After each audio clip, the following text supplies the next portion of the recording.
welcome back to my channel. My name is Melissa. I am the reclusive reader, and today we are going to be going over all of the books that I read during the month of January. I definitely feel like at the end of 2025, I wasn't in a slump, but I just wasn't reading as much, and January was an amazing reading month for the amount of books I read. Not all of them were hits, but for the amount of books I read, it was crazy. I read a total of 11 books. That's over 4,000 pages. Like, holy crap. I had an average rating of 3.7, which is a little lower than usual per month, but still solid, still solid. And I saved $105 using the Libby app. So if you don't use your local library, you're really missing out because you can get free audiobooks on Libby and, free books from your library. And like libraries do more things like other events and sell other things. And so definitely check out your local library if you haven't. So like I said, I'm going to go over all the books I read during the month of January. Let me know what your favorite book was recently or during the month of January, and I'll let you know which one of these was my favorite read during the month of January.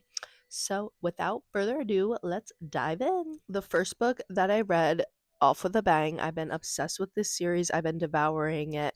It is 𝓙𝓪𝓷𝓾𝓪𝓻 by TJ McGuire, and this is like a Russian mafia family romance type vibe where everybody's crazy, and I love it. I've been eating this series up. This one followed Alexander and Drea, and it's 𝓙𝓪𝓷𝓾𝓪𝓻 because Alexander is like, I guess like the prince, whatever, like because he's like the heir to the 𝓙𝓪. It wasn't my favorite of the series so far. I gave it a 4 out of 5 stars. It was really good. The spice was definitely spicing. I feel like the spice in this was my favorite spice so far in the series for sure. What the characters go through, Dre and Alexander, and how they come together, it's psychotic but in the best way. So yeah, if you're like a dark romance mafia vibe fan, definitely check 𝓙𝓪𝓷𝓾𝓪𝓻 out. I gave it a 4 out of 5 stars. Next up, we have House of Eve by Shaquita Johnson, and I had grabbed this. Honestly, I'm such a sucker. I like will literally go in books blind. I prefer books blind. Like I'll be like shocked at something that's on the back cover like as I read it, but I thought this was the perfect time to be reading something like this. It definitely gave me like real life Handmaid's Tale. You're following like this like young girl in Philly who gets pregnant, and then you're following this like older woman who is struggling to get pregnant, and how their like journeys intertwine and stuff, and what they go through is actually heartbreaking and disturbing. And the fact that like something like this happens in real life is actually crazy to me, and it's so eye-opening, definitely eye-opening. Like if you're a woman, I definitely recommend this, especially for Black women. Like I can't even imagine how relatable this book probably is for them, because I found it relatable as well. So it just feel like for any woman it's relatable. And yeah, what the two women go through, it's quite a journey. And I did do the audiobook. It's definitely heavy, so check like the trigger warnings, read the back synopsis. But I really did enjoy it. I ate it up really quick. I read it really fast, and it's a really easy read, but a heavy read if you feel me. So yeah, I gave it a 4 out of 5 stars. The House of Eve by Shaquita Johnson. If this sounds good, I definitely recommend checking it out. Next up, we have Atomic Habits by James Clear. I have been literally seeing this everywhere. I feel like it's like the self-help TikTok book, like everybody like recommends it and stuff, and it's definitely good. I like that the author read it. I liked how it was written. I liked a lot of the messages in it. I'm finding like a habit in the self-help books. This is the second book. It was just a part of a different one I read. And it's like about like, for example, like, oh, I want to be skinny. Let's say I want to weigh 150 pounds. You need to like just start acting like you weigh 150 pounds, because you can't like go and lose all this weight and get 150 pounds and then start eating like horrible again. You're just going to gain it all back. So like you have to like actually change your mindset. That was the biggest thing that I took away from the book. But that was, I feel like, a habit that I've been hearing in other self-help books that just like kind of like is like really like resonating with me. Like basically, if you want to be a reader, just read. It doesn't matter how much you read, it doesn't matter how often you read. If you read, you read. Like, it's like if you don't have enough time to read, then maybe you're not a reader, like, and that's okay. because you just find a different way to read, you know what I mean? But anyway, Atomic Habits, definitely if you're like trying to like, I thought it was perfect for the new year, like trying to get into like, the New Year's resolution and like kicking the like, bad habits. So I totally recommend it. I gave it a 4 out of 5 stars. And if this sounds good to you, I definitely recommend checking it out. Atomic Habits by James Clear. Next up was the first arc of 2025. We have the finale of the Portland Timberwolves series. It is Line Change by AJ Alexander.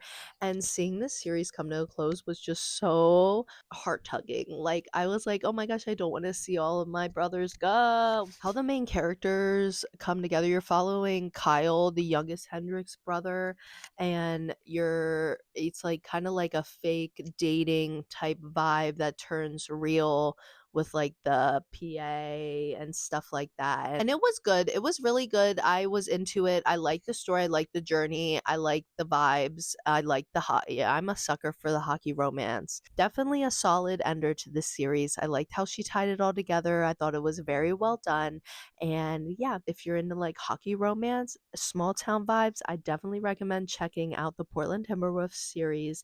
This was Line Change by AJ Alexander, and I gave it a 4 out of 5 stars. And if this sounds good, I definitely recommend checking it out. Next up, we have The Dragon Wakes with Thunder by 𝓙𝓪𝓻𝓂. This is book 2 after The Night Ends with Fire, and I really enjoyed The Night Ends with Fire. I give it a 3.5 out of 5 stars.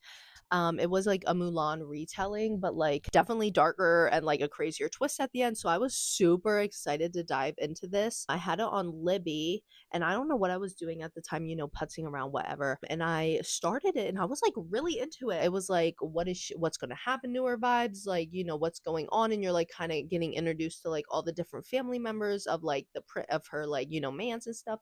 And then I had to return it to Libby, and I was thinking like, I'm so excited to read this. Like, I'm so excited to get this back to finish it up. I think I was like 20 or 30% in, and the way it disappointed me, it was like the big battle at the end, like the countries are at war, whatever, and there's like the big battle, and then she gets like knocked out and like misses the entire battle. And I was like gagged by it. Like, I was like, what do you mean this is supposed to be like a badass fighter, Mulan style, and she just missed the fight? Yes, I ended up giving this a 2.5 out of 5 stars. Like, I like kind of really didn't like it.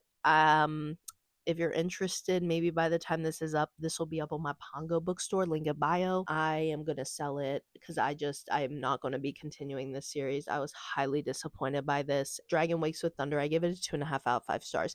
But like, it might be your vibe. I don't know. It just wasn't my vibe. And she was like kind of like liking a lot of different characters. Like, it was like kind of like she was like with a couple different characters and stuff, like floating around. I'm like, girl, what are you doing? Like, yeah, I don't know. I didn't like it. So yeah, The Dragon Wakes with Thunder, 𝓙𝓪𝓻𝓂, 2.5 out of 5 stars. But if it sounds good to you, you should check it out. Next up, this has been literally on my shelf forever.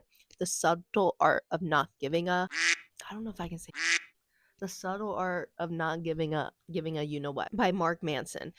I don't know if I like waited too long in my life to read this. Like, maybe I would have liked this more in like college. I just felt like he was giving like douchebag vibes, honestly.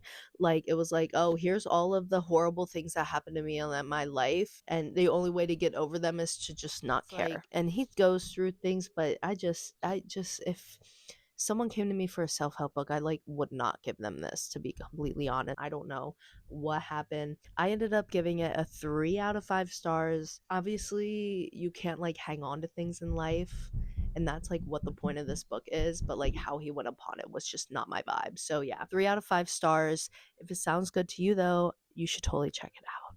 Next up, we have book 2 in the Wicked series. I read Son of a Witch by Gregory Maguire, and I had like such high hopes. I like jumped into this and I was like, yes, Lear, let's find your sister, let's find Nor, let's get to it.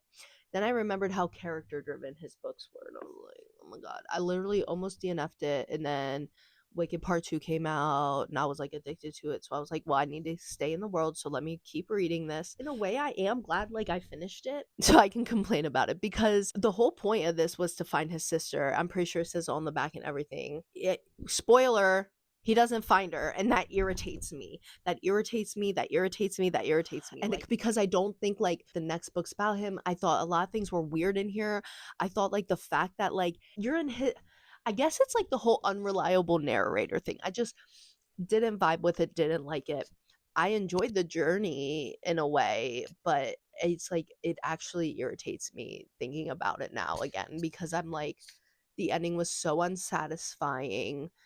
The unreliable narration just didn't give to the story, in my opinion. It took away. So yeah, I know there are people though that really enjoyed this book, so I ended up though giving it a 2 out of 5 stars. Son of a Witch by Gregory Maguire. But if it sounds good to you, you should totally check it out. Next up, we have one of my favorite books of the year so far. We have 𝓙𝓪𝓷𝓾𝓪 by TJ McGuire. This is book 3 after Broad Footprints, the one I talked about earlier. This is following 𝓙𝓪𝓷 and Tatiana. Tatiana is Ileana's best friend. Ileana's book 1. And 𝓙𝓪𝓷 is the younger Volkov brother under Alexander. And he's like knight, because he's like, you know, the knight in shining armor. Like he's always there to like, you know, hop in and save the day. And yeah, this was definitely a heart-wrenching one. What 𝓙𝓪𝓷 and Tatiana go through was definitely heavy. Definitely check the trigger warnings and stuff, because you know they're like going through something in the other 2 books, but you don't know what. And I was like, girl, I just need to know what's going on. And I am so happy I found out. I love this book so much. I thought the spice was like actually perfect, like how it builds up and then what happens. Their story was just so like, I just like relate to it so much, unfortunately. Yeah, I just like mafia romance with heart. Like this series is seriously addicting. The reason why I don't have the physical books right now is because I'm asking for the whole series for my birthday coming up on the 19th. So don't think because I don't have them, I don't absolutely love this series. So yeah, 𝓙𝓪𝓷𝓾𝓪, give it a 5 out of 5 stars. I seriously loved it so much. I cannot wait to dive into the next book. I had to read like a beta and stuff and work on a couple other things, so I'm really excited to continue this series soon. I couldn't recommend the 𝓙𝓪𝓷𝓾 series by TJ McGuire anymore, so I can't wait to finish it. 𝓙𝓪𝓷𝓾𝓪, I give it a 5 out of 5.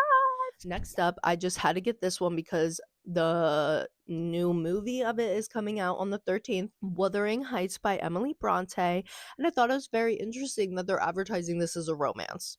I thought that was a very, very interesting. That's all I gotta say. As a dark romance reader, I feel like this is like a classic for the dark romance lovers. It's definitely told in a very unique way, because this guy is like staying at like one of the houses on Wuthering Heights, you know, property or whatever, or next to it or whatever. And like a lot of the stories like told like somebody is telling him. In the beginning, in the first part, he's like reading a diary. I forget exactly who's off the top of my head.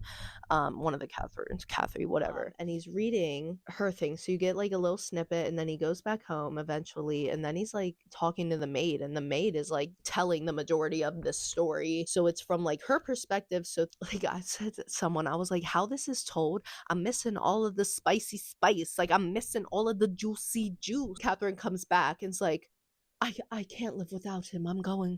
I can't stop thinking. Like, I want to know what happened out in the rain, girl.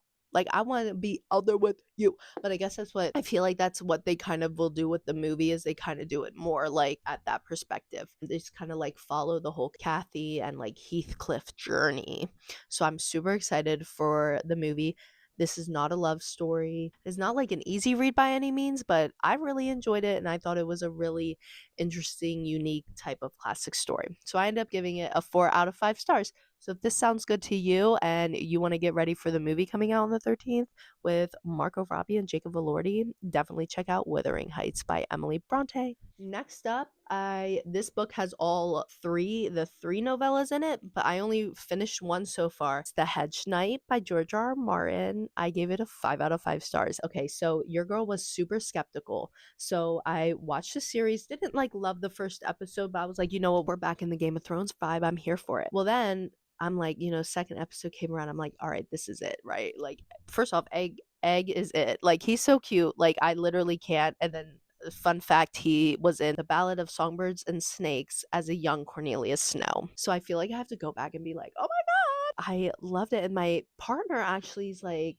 listened to the audiobook of The Hedge Knight, and he's like, it was so good. He's like, you're gonna love it. Like, this is so good. So I was nervous because I didn't love A Song of Ice and Fire. I thought it was just like a little too character driven for my liking and stuff. So I was like very nervous to like actually read and start these novellas. And then when my partner was like raving about it, like, you need to watch it, I'm like, all right, I'm digging this show. Like, let's go. Ate it up. I think I ate it up in like 2 days. It was so good, so fast paced, so well done. Like, not at all like his A Song of Ice and Fire book. Now I am into the next one right now, A Sworn Sword, and it is kind of giving more A Song of Ice and Fire vibe, but it's only 100 pages, so we can get through it. We can get through it. Couldn't recommend it more. The Hedge Knight by George R. R. Martin. These novellas are amazing. The show is amazing and so well done. Definitely check it out if you have HBO. 5 out of 5 stars. I can't wait to. I've been continuing it. I can't wait to continue it even more. Last but not least, we have Jump for Joy by 𝓙𝓪𝓾𝓪. I had this for a while because I had this on my shelf for a while, but I was like trying to get the audiobook because I know it was narrated by her, and I think that I love when the audiobook's narrated by like the celebrity author. And it was cute. Like, if you watch the Today Show, follow her on the Today Show and stuff, I would totally check it out. Like, I definitely thought it was interesting being in her little life, like figuring out who friends were and stuff, and who she chatted to, and how she lived her life, and like how everything went down with her leaving the Today Show, and all of her journey with like adopting her daughters, I think. And like how her and her partner are just such a good, but they're not like together, but they do such a good like partnership with their family and stuff. So I just thought it was a really nice, fun, light, easy to read, quick read. Jump and Find Joy by 𝓙𝓪𝓾𝓪. I give it a 4 out of 5 stars, and if this sounds good, I definitely recommend it. So yeah, those are all 11 books that I read during the month of January. Let me know what your favorite book during the month of January was, or a book that you read recently that you really loved and enjoyed. Let me know if you read any of these and if you love them, and if you're planning on watching Wuthering Heights later this month, because I know I am. Thanks for sticking around. Make sure to like, subscribe, and leave a little comment so I know that you're vibing. Thanks. I hope that everybody's having a great start to the year and you're living your best life. Love you.